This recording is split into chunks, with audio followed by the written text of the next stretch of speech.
Hello there. I'd like to welcome you to this special interaction with a past president of MBC USA, a man that has done well for himself. He is no other person other than Chief Chamberlain Nwanne, a PhD holder in biomedical informatics, senior informatics analyst at Memorial Sloan Kettering Cancer Center, New York, executive director Gift Health Plus Incorporated, nonprofit specializing in providing resources to vulnerable populations in Nigeria. From Obonokamoni Chambise, very happily married to Lolo Stephanie Nwanne with children. Dr. Chief Chamberlain Nwanne, I'd like to welcome you to this special interview. Thank you. Now, talking about your person, I know that the whole day cannot be enough to talk about it and what you've done in life to impact people's life, to put smile on the faces of a whole lot of people. But let's just start from when you were the president of MBC USA. You happen to be the second president, if I'm not mistaken, from 2012 to 2014. Uh, as the president, how would you capture the period you served your people? Um, Once again, thank you for having me. I think this is a very good opportunity, and I'm more than happy to key into this. As to your question, about 2008, 2009, thereabout, a few of us, ably led by Mazi Collins Olorondo, came together to form this organization. The idea behind the organization was essentially to have a unifying platform, an umbrella organization of all Umumbise in America. And I would say unabashedly that it's been a huge success. Now, having taken over from Collins Olorondo in 2012, like you said, um, it was at that point a burgeoning organization. The enthusiasts there, our future outlook was unbelievably bright, and many of us were so enthused and so um, um, interested in seeing how we can nurture this young organization to make it into a powerhouse, so to say, diaspora powerhouse. And to a large extent, I think we did succeed because, like I've always said, to quote my one of my favorite authors, Shakespeare, he says, "The world is a stage, right?" And paraphrasing, you do your own part and you step aside and let others do it theirs. The most important thing is when you had the stage, how much impact did you make? I'm going to let posterity speak for me, but to a large extent, I think we set out to accomplish very noble goals, and we did hit milestones that still resonate up till this day. For instance, we expanded during my administration. We expanded the annual medical mission to make sure that we hit all the three local government areas instead of having it localized at Abo and then everybody from every part of Umbisi. You know how huge Umbisi is and how geographically difficult it is for people to get to Abo from all the parts. So what we did was we took those healthcare services to the three local government areas, and it was a hit. It was a very good success. And not only were we able to reach the hinterlands, but we created so much awareness in Mbise, singularly with that effort, that people, stakeholders at home, bought into what we were trying to sell. And because, more importantly, because we came with transparency and openness and showed them, look, we can form a partnership between you stakeholders living in Nigeria, and those of us that have the good with the goodwill we have as diasporans, and that was up to that point a very fruitful cooperation. So I'm gonna say expanding the medical mission was one of them. We were in the final stages of starting a microfinance scheme, just to look at not just widows. We weren't going to just limit it to widows, but we thought about artisans, for instance. At that point in 2014, 2013, I will tell you that 50,000 naira could start a business for a lot of these people. People that were repairing tires, people that were repairing bicycles, that sold foodstuff in the market. That was a huge amount of money and could have been life changing for some of them. Unfortunately, Mbise USA didn't end up doing that, but I'll talk about this later. And I that's was going actually to what. ask you that, looking at you're a man of big dreams, and these are realizable dreams. Looking at your track record and the precedents you've set, I was going to say you came into being the president with a vision in mind, with a mission in mind, and within the short time you were there, if you were able to cover those, achieve those things you set out to do with the organization, taking it from a particular level or achieving certain landmark or policy initiatives. So, would you want to talk briefly about that? You've just touched it a bit. Why some of the things you projected to do that you could not achieve? Yes. And we unfortunately, due to whenever you're starting something new, there are what they call teething pains, right? Mhm.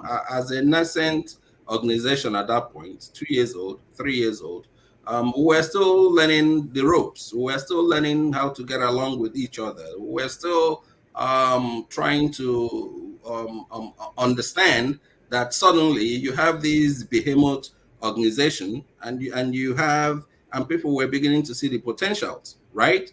The sad part of it was that for a few people, they saw the organization more as a conduit or a step to somewhere rather than as an avenue to serve their people, right? And unfortunately, there arose that contentious, very contentious atmosphere where you had people, backbiting and being nasty unnecessarily. And in hindsight, I'm not laying blames for why we did not accomplish most of what we set out to do. Um, and truth be told, a big part of it lies. I take responsibility because, like they said, if you're the president, the buck stops at your desk, right? Maybe there were a few relationships I would have managed a little differently. But having said that, and be that as it may, I'm gonna say that we did do the best we could to put Mbise USA on the map.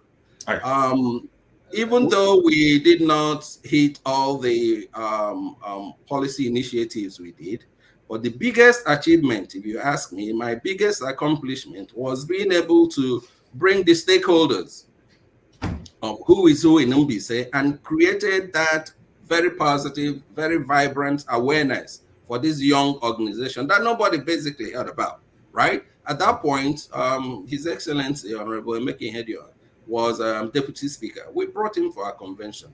Imagine what a coup that was at that point for a 2-year-old or 3-year-old organization where nobody knew uh, who we are, right? We had people come from Nigeria and gave $5,000 on trust that these guys know what they're doing. That's my legacy. That's my handwork, right? And it calls into testimony the degree of my perseverance, the degree of the vision I saw that we couldn't do this alone as diasporans, right? You can't fly in, parachute in from America to Nigeria and make things happen. It doesn't work that way. Not the Nigeria we know, not the Nigeria. So you must find very deeply rooted stakeholders in Nigeria and partner with them in good conscience, right? And that's what I tried to do. And to a large extent, I did succeed. Okay, that's more or less, you just, talked a whole lot that the organization should be a means to an end and not an end in itself. That's the way Machiavelli will always put things, and because it's a process towards solving the problem of people that are downtrodden, people, communities that ordinarily are at a level where they shouldn't be, if things are done right. Having said that, we talk about MBC, you're an MBC person through and through. I know how you react once MBC is mentioned or an MBC person is involved in one thing or the other. Let me try to get a picture of your perception of MBC and people of MBC in terms of their endowments, in terms of their talents, in terms of their shortcomings. In fact, this is a very, very popular refrain in the Nwanne family. And I've repeated this. My elder brother, Senator Nwanne, has said it multiple times. My cousin Theodore, Reverend Theodore Nwanne, has said it multiple times. There is no Imo State without Mbise, right? There can be. When you look at the depth and the capacity Mbise people possess and they can bring to bear in any given situation, that lets you know that this is a people that is blessed by God, right? Come in terms of talk of education, talk of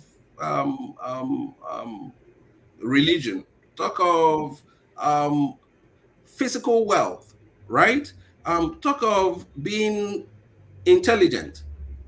There is no one cohesive, should I say, village, more pervasive today in Imo State. In fact, even in Nigeria, than Mbise people. They're the most enterprising set of people. And in my opinion, they are one of the smartest, honest set of people you can deal with. But what we don't like, what no Mbise man or woman likes for that matter, is being taken for granted, right? We don't like cheats around us, and we don't like people that don't shoot straight, right? Now, when you come to Mbise as a nation, because that's who we are, I think what we need is a little bit more cohesiveness, a little bit more of knowing that we're all in this together, right? If we don't do this for ourselves, nobody, no government, no entity, no Oluman or Kigwe man or an Hausa man or Yoruba man is going to do it for us.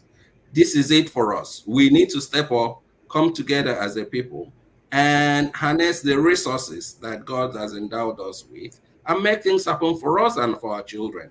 And that is the only way we will remain a very prosperous nation. On that note, I'd like to say a very special thank you to Chief Dr.Chamberlain Nwanne. I know you refrain from being called doctor. You prefer the Sambakwe word of PhD, but all the same, I like to appreciate you, for your input at this very interview, and I believe it will go a long way to taking MBC to the next level in terms of the suggestions you made and the need for us to be more united. The united we grow, divided we fall. That is really the bottom line. I thank you once again. Thank you for having me.